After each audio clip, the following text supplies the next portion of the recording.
She smiled in the elevator, pressed the buttons, and then she started acting strange, talking to someone who wasn't there. Or was there? Days later, her body was found in a water tank on the roof of a Los Angeles hotel. And to this day, no one can explain what really happened.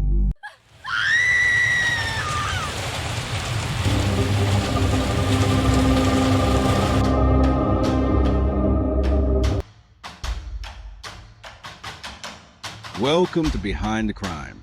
Step into the real stories, raw footage, and shocking truths. The year was 2013. Elisa Lam, just 21 years old.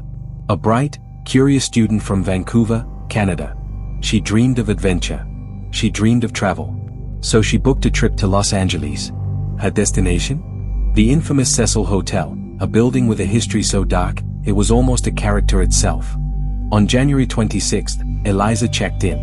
At first, nothing seemed wrong. She called her family daily, explored the city, shopped for books.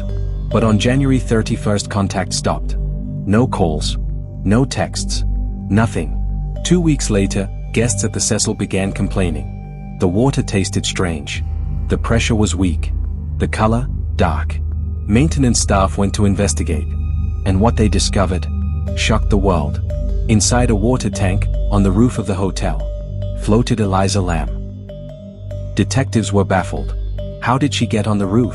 How did she access the locked water tank? Why were her clothes found floating in the water, separate from her body? The biggest clue came from security footage. The now infamous elevator video. Elisa pressing every button, hiding in the corner, peeking out, gesturing, as if talking to someone unseen. Some claimed she was playing a bizarre game. Others believed she was being followed. But in every frame, her fear was undeniable. Toxicology reports later revealed Elisa had medication for bipolar disorder in her system. Was this a mental health crisis? Or something far more sinister? The investigation uncovered no evidence of foul play. No bruises. No trauma. No signs of struggle. Yet questions linger. How did she access the roof when the doors were locked and alarmed? Why didn't anyone hear her cries for help? And who, or what, was she hiding from in that elevator? Every theory, from psychosis, to paranormal, to murder, has been debated for over a decade. Officially, the case was closed. Her death ruled accidental drowning, complicated by bipolar disorder. But for millions who watched that elevator footage, that explanation feels hollow. Because the truth is, what happened in those final moments remains unsolved. Elisa Lam checked into the Cecil Hotel for an adventure. Instead, she became part of its dark history. And the haunting question remains. Was Elisa's fate the result of her own struggles? Or was she silenced by something darker, hiding in the shadows of the Cecil Hotel? Thank you for watching this episode of Behind the Crime.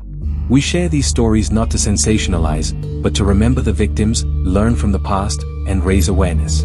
If you found this story compelling, consider subscribing and turning on notifications. We explore real cases that deserve to be told. And remember, justice doesn't always come quickly, but truth has a way of surfacing. Stay safe. Stay curious. Behind the Crime.